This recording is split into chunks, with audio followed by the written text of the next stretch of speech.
disebabkan oleh tidak takut akan Tuhan. Keputusan hati yang tidak didasari takut akan Tuhan, hanya dikuasai nafsu, keinginan, dan bahkan kejahatan, membuat orang bertindak sembarangan dengan hidupnya. Sembrono ngambil keputusan, tidak peduli kepada kebenaran. Efesus 5 ayat yang 10 berkata, ujilah apa yang berkenan kepada Tuhan. Saya perhatikan beberapa orang yang terus jatuh bangun dalam dosa, terus bikin kesalahan yang sama, hidupnya gak berubah-berubah. Udah jatuh 1 kali, jatuh 2 kali, jatuh 3 kali, terus seperti itu. Berhutang gak bisa berhenti. Saya perhatikan masalahnya cuma satu. Orang ini gak takut Tuhan. Keputusan hati kita menunjukkan, memperlihatkan apakah kita takut akan Tuhan atau tidak. Firman Tuhan berkata dalam Mazmur 25 ayat yang ke-12.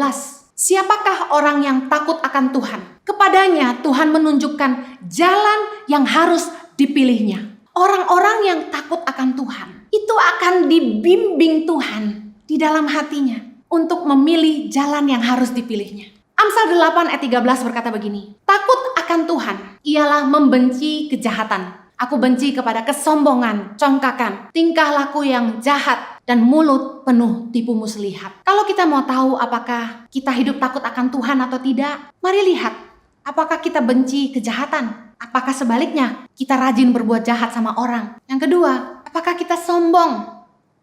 Apakah tingkah laku kita congkak? Yang ketiga, apakah tingkah laku kita jahat dan mulut kita sering menipu orang? Orang-orang yang tidak takut akan Tuhan, tidak percaya bahwa Tuhan itu melihat semua yang dia buat. Sebaliknya orang yang takut akan Tuhan itu dia sadar betul akan kehadiran Tuhan. Bahwa Tuhan itu maha besar, maha tahu, maha kuasa. Bahwa Tuhan itu melihat semua yang kita buat. Yeremia 16 ayat 17 berkata, sebab aku mengamat-ngamati segala tingkah langkah mereka. Semuanya itu tidak tersembunyi dari pandanganku. Dan kesalahan mereka pun tidak terlindung di depan mataku. Tahukah Anda, ketika kita mengambil keputusan yang salah, ketika kita berbuat salah, Tuhan melihat semuanya. Hiduplah takut akan Tuhan. Orang-orang yang takut akan Tuhan, pertimbangan hatinya pasti adalah kebenaran firman Tuhan. Keputusan hatinya pasti selalu bertanya apakah Tuhan berkenan. Keputusan hatinya pasti adalah apa yang jadi kehendak Tuhan. Pernah dengar istilah WWJD? What will Jesus do? Orang yang takut akan Tuhan akan berpikir apa yang Tuhan mau dia lakukan. Sebaliknya, orang-orang yang tidak takut akan Tuhan tidak akan peduli seolah Tuhan tidak ada. Bahkan tidak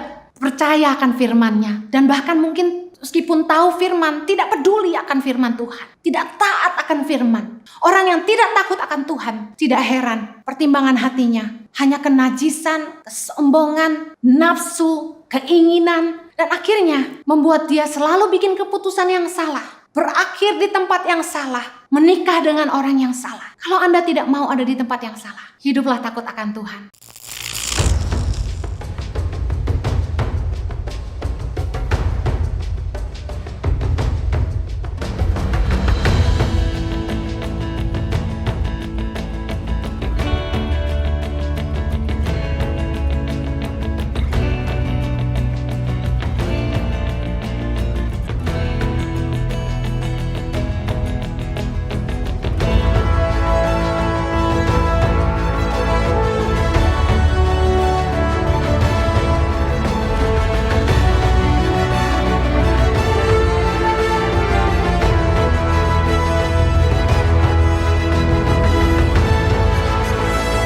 Suka duka, perjuangan guru tangan pengharapan dalam membangun pendidikan di pedalaman Indonesia.